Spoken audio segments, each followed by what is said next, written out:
What's up everybody, it's Goblin and welcome back to day 2 of Core Set 2020 Spoilers. To start off, we've got some very exciting news. We're gonna just start with the Leylines. We have all except for the green Leyline spoiled so far. And yesterday I was saying with the return of Leyline of Sanctity, it would be very nice to see if we could get a Leyline of the Void or a Leyline of Anticipation reprint. And we got both. We got all 3 of the most popular Leylines reprinted in this set, which is just fantastic. And I'm super pumped about that. Just the quality of reprints in the set spoiled so far are absolutely fantastic. All 3 of these cards are staples of various formats. Anticipation, a great commander staple. Sanctity and Leyline of the Void are both great sideboard cards in Eternal formats. And it's just wonderful to see them back. For the new red Leyline, we've got Leyline of Combustion, 2 red and 2. If it's in your opening hand, you begin the game with it on the battlefield, as with all of the Leylines, and whenever you and or at least one permanent you control becomes the target of a spell or ability an opponent controls, Leyline of Combustion deals 2 damage to that player. So essentially, whenever your opponent is removing your creatures, or targeting you to make you discard a card or something like that, this could do 2 to that player. So it's a very interesting card. It could potentially be quite good in mono red mirrors or just mono red versus control, because then when they Thought Erasure you, when they Moment of Craving one of your creatures, anything like that, they're just taking an extra 2. The only problem that I have with this is that paying it for the actual mana cost seems like something Mono Red's basically never going to want to do, so it's a very risk-reward card, but I'm interested in seeing where this will land as far as its constructed playability. Next up, we have a really cool land, Field of the Dead. It enters the battlefield tapped, taps for colorless, and whenever Field of the Dead or another land enters the battlefield under your control, if you control 7 or more lands with different names, create a 2/2 black zombie creature token.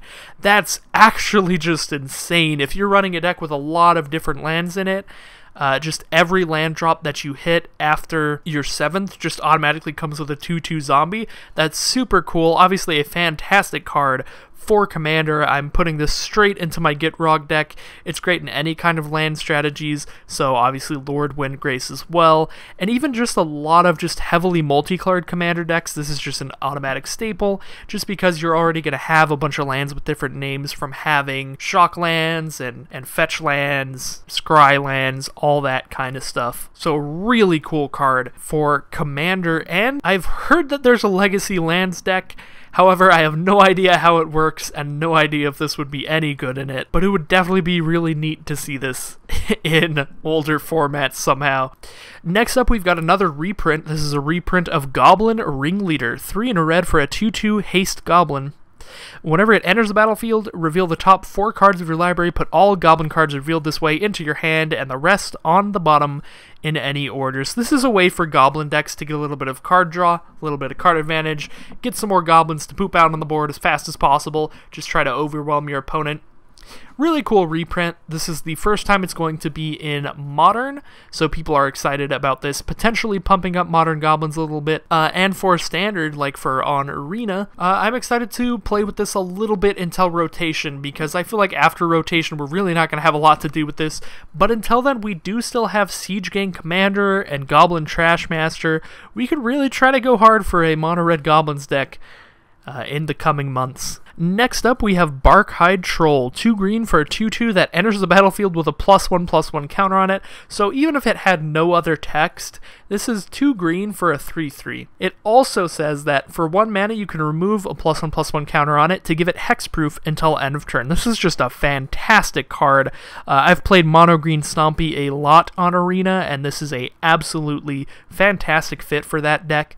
Just a 2 mana 3/3 that later in the game, if it ever gets targeted with removal and you have mana up, you can just spend 1 mana and make sure it stays on the board. Granted, it only stays as a 2/2, but that's still a lot better than just losing your creature outright, especially if they're using some kind of removal like Vraska's Contempt or Moment of Craving. They don't even get to gain the life out of it. However, Moment of Craving wouldn't kill this if it still had the +1/+1 counter on it, but you could still remove that counter just to make sure they don't gain the life. So a card I'm very excited to play around with in Standard. Next up, we've got Legion's End, 1 in a black for a sorcery, exile target creature an opponent controls with converted mana cost 2 or less, and all other creatures that player controls with the same name as that creature.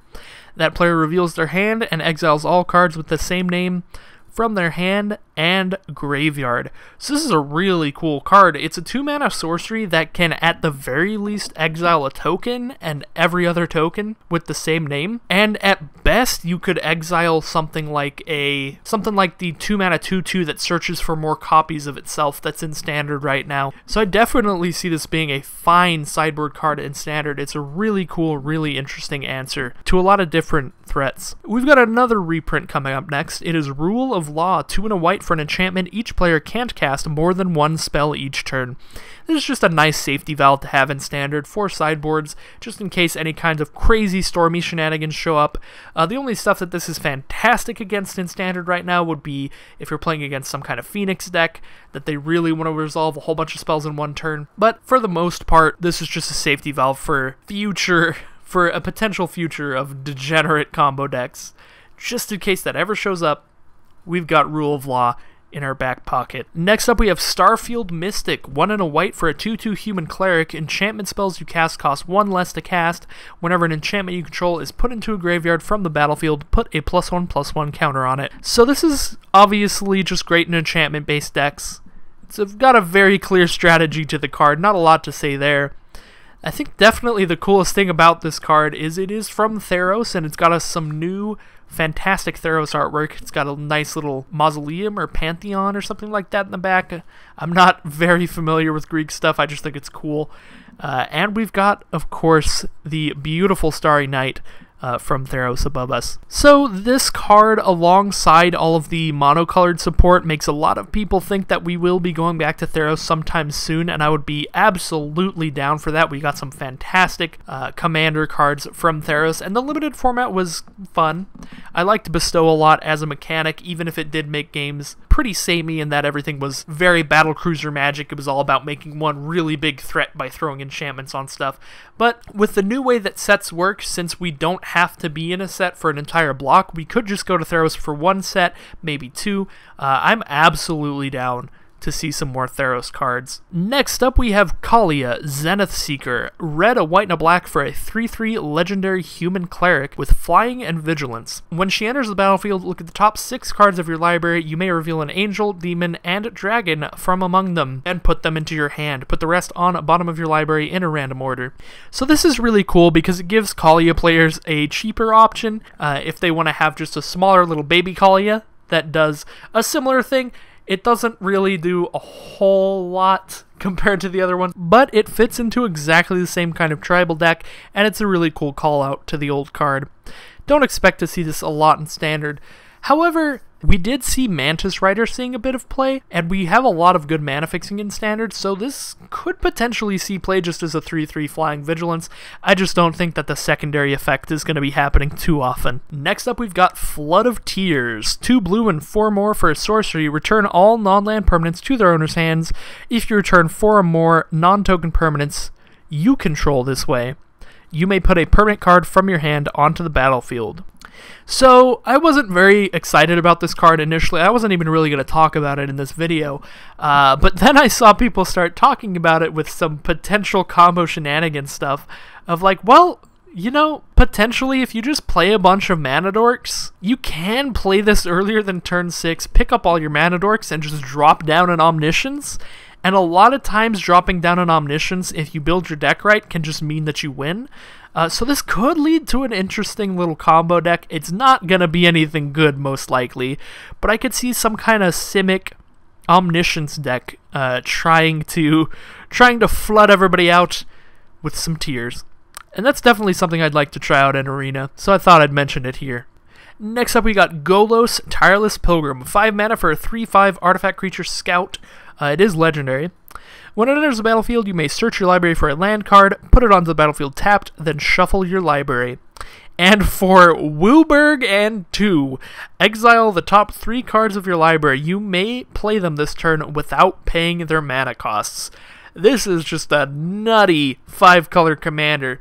This is fantastic for anybody who just has a pile of 5-colored cards that's just like, these are all of the cards in 5 different colors that I like a lot, because you really don't have to build around this guy a whole lot for him to be a really good 5-color commander. He searches for any land card, so he mana fixes you with whatever colors you're missing, and his secondary ability of just casting anything for free obviously just works well with anything, unless you're somehow a 5-color really early game focused deck. This card's just going to be the nuts, and I think is a really cool new commander. Next up, we've got Blight Beetle, 1 and a black for a 1/1 insect with protection from green. Also, creatures your opponents control can't have +1/+1 counters put on them. The main reason I'm talking about this card is because protection is returning, and it seemed like with the way that Wizards and Mark Rosewater was talking for a while, they didn't really like the feeling of protection cards, so they thought it probably wasn't going to come back. But here it is, it's back, and definitely back in Dominaria. That's when they were talking about it a lot, when we had hexproof from a certain color, sort of replacing protection. So I think it's pretty cool to see protection back. It is a little bit confusing, just for the fact that like you can still Wrath of God things with protection from white, so just like very new players can still be a little confused about it, but I still think that it's a really cool mechanic that I'm glad to see back. Also, this card isn't that bad. It actually has a decent place in the sideboard just because of the fact that there's so many +1/+1 counter things going on, especially in green. This could be really good against all of the Degenerate Explorer stuff going on from Ixalan for a little while. Your Wild Growth Walkers with all of the Explorer cards, it shuts all that down. And it also shuts down all of the Simic stuff. So like once again, that 2-mana 2/2 that I really should have looked the name up of. The 2-mana 2/2 that searches for more copies of himself, it'll shut that right down. It shuts down Pelt Collector. I think that this could be an okay sideboard card. Granted, it's just a 1/1, but you could just play it as like a little enchantment just to stop your opponent from doing stuff. And chump block something every turn. Next up, we have the return of Planar Cleansing. 3 white and 3 destroy all non-land permanents. It is fantastic to see this card back in a standard format with so many planeswalkers. This just gets rid of everything. I think it can definitely have a place at least in the sideboards of these controlling decks. And honestly, with the way standard is right now, I'm a fan of anything that can kill planeswalkers. So those are all of the coolest spoilers from Core Set 2020 for today. There are more. I did try to talk about almost all of them yesterday, but I ended up being real tired by the end of that, so I decided to just talk about the stuff I'm pretty interested in today, and I think we went through all of the biggest stuff. Definitely a lot of the other stuff is just commons and uncommons, a lot of limited stuff. The limited format is looking like it'll probably shape up to be pretty good. But yeah, what did you guys think? Is there any cards that I missed today that you really liked that have been spoiled so far? Are you excited for the set? Are you disappointed? Let me know in the comments below, and I'll see you all again tomorrow for more Core Set 2020 spoilers. Thank you for watching.